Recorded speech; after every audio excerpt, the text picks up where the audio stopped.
കോഴിക്കോട് സ്വദേശി അർജുന് വേണ്ടിയുള്ള തിരച്ചിൽ 6ാം ദിവസത്തിലേക്ക് കടന്നിരിക്കുകയാണ്. കർണാടക പോലീസിനെതിരെ രൂക്ഷ വിമർശനവുമായി അർജുന്റെ ബന്ധുക്കൾ രംഗത്തെത്തിയിരുന്നു. അർജുനെ രക്ഷിക്കുന്നതിൽ തുടക്കത്തിൽ തന്നെ അലംഭാവമാണ് കാണിച്ചതെന്നും രക്ഷാപ്രവർത്തനം നടത്താൻ ഏറെ വൈകിയെന്നും അർജുന്റെ സഹോദരി ഭർത്താവ് ജിതിൻ പറഞ്ഞു.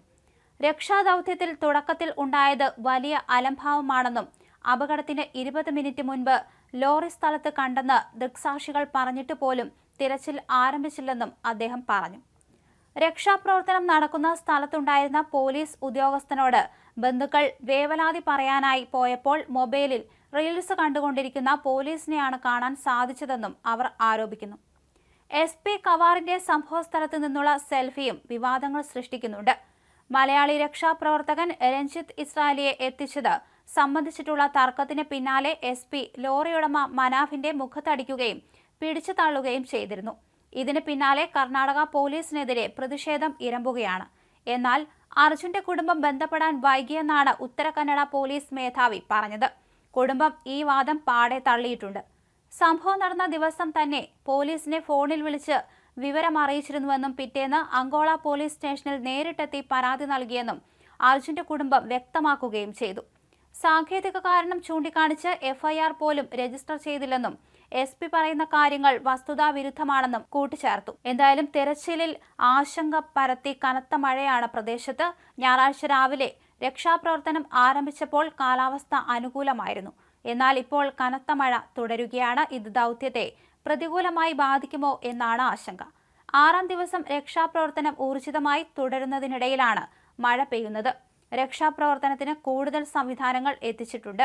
കഴിഞ്ഞ ദിവസത്തേക്കാൾ കൂടുതൽ ടിപ്പർ ലോറികളും പ്രദേശത്തുണ്ട്. മണ്ണ് പുറത്തേക്ക് കൊണ്ടുപോകാൻ 10ലധികം ലോറികളാണുള്ളത്. 2-3 ലോറികൾ മാത്രമായിരുന്നു ശനിയാഴ്ച ഉണ്ടായിരുന്നത്. കൂടുതൽ വാഹനങ്ങൾ എത്തിയതോടെ മണ്ണ് മാറ്റുന്ന പ്രവൃത്തികൾ വേഗത്തിലായി. കേരളത്തിൽ നിന്നുള്ള ശക്തമായ സമ്മർദ്ദമാണ് രക്ഷാപ്രവർത്തനത്തിന്റെ വേഗം കൂട്ടിയത്. GPR സിഗ്നൽ കാണിച്ച സ്ഥലത്താണ് ഇപ്പോൾ പരിശോധന നടക്കുന്നത്. ബലഗാവിയിൽ നിന്നുള്ള സൈന്യത്തിന്റെ 60-അംഗ സംഘം ദുരന്ത സ്ഥലത്തേക്ക് 11:30 എത്തുമെന്നാണ് പ്രതീക്ഷിക്കുന്നത്. നിലവിലെ രക്ഷാപ്രവർത്തനത്തിൽ വിശ്വാസമില്ലെന്നും സൈന്യം വരണമെന്നും ശനിയാഴ്ച അർജുന്റെ കുടുംബാംഗങ്ങൾ പ്രതികരിച്ചിരുന്നു. കനത്ത മഴയെ തുടർന്നായിരുന്നു ശനിയാഴ്ച രാത്രി 10 മണിവരെ തുടരേണ്ടിയിരുന്ന തെരച്ചിൽ രാത്രി 8:30 നിർത്തിവെച്ചത്. രഞ്ജിത്ത് ഇസ്രായേലിന്റെ നിർദ്ദേശപ്രകാരമാണ് അർജുനായുള്ള രക്ഷാദൌത്യം പുരോഗമിക്കുന്നതെന്ന് അങ്കോല MLA സതീഷ് പറഞ്ഞു. അർജുൻ ഓടിച്ചിരുന്ന ലോറിയുണ്ടെന്ന് കരുതുന്ന പ്രദേശത്തെ മണ്ണ് നീക്കുന്ന പ്രവർത്തനമാണ് ഇപ്പോൾ പുരോഗമിക്കുന്നത്. റഡാറിൽ ലോകഭാഗം കണ്ടെത്തിയിരുന്നു. വൈകാതെ അർജുന്റെ ലോറിക്കടുത്തേക്ക് എത്താൻ കഴിയുമെന്ന് അങ്കോല MLA പറഞ്ഞു. അധികം വൈകാതെ ഇക്കാര്യം അറിയാമെന്നാണ് കരുതുന്നതെന്നും കുടുങ്ങിക്കിടക്കുന്ന ആളുകളെ കണ്ടെത്തിയാൽ എയർലിഫ്റ്റ് ചെയ്യുമെന്നും അതിനായുള്ള ഒരുക്കം നടക്കുന്നുണ്ടെന്നും അദ്ദേഹം കൂട്ടിച്ചേർത്തു. എയർലിഫ്റ്റ് ചെയ്യാൻ നാവികസേനയുടെ സഹായം തേടിയിട്ടുണ്ട്. രക്ഷാപ്രവർത്തനം ദ്രുതഗതിയിലാക്കാൻ സൈന്യം 11 മണിയോടെ സ്ഥലത്തെത്തും. കൂടുതൽ ആഴത്തിൽ മണ്ണെടുത്തുള്ള രക്ഷാപ്രവർത്തനത്തിനായി കൂടുതൽ ഉപകരണങ്ങൾ എത്തിക്കുമെന്നും അദ്ദേഹം പറഞ്ഞു.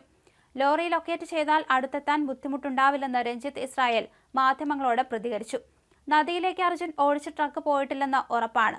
സൈന്യത്തിന് നിലവിൽ നടക്കുന്ന രക്ഷാപ്രവർത്തനത്തെക്കുറിച്ച് വിവരിച്ച് നൽകുകയും ചെയ്യും. പ്ലാൻ A നടപ്പിലായില്ലെങ്കിൽ മാത്രം പ്ലാൻ B, C പ്ലാനുകളിലേക്ക് തിരിയും. സ്വയം സന്നദ്ധ പ്രവർത്തനത്തിന് ഇറങ്ങിയ വ്യക്തിയാണ് താൻ. അർജുനെ കണ്ടെത്തുന്നതുവരെ രക്ഷാദൌത്യവുമായി മുന്നിലുണ്ടാകുമെന്നാണ് അദ്ദേഹത്തിന്റെ കുടുംബത്തിന് നൽകാവുന്ന ഉറപ്പ്. സമ്പൂർണ്ണ പിന്തുണയാണ് കർണാടക ഭരണകൂടം നൽകുന്നതെന്നും കാലാവസ്ഥ പ്രതികൂലമാകുന്നതാണ് വെല്ലുവിളിയെന്നും അദ്ദേഹം പറഞ്ഞു.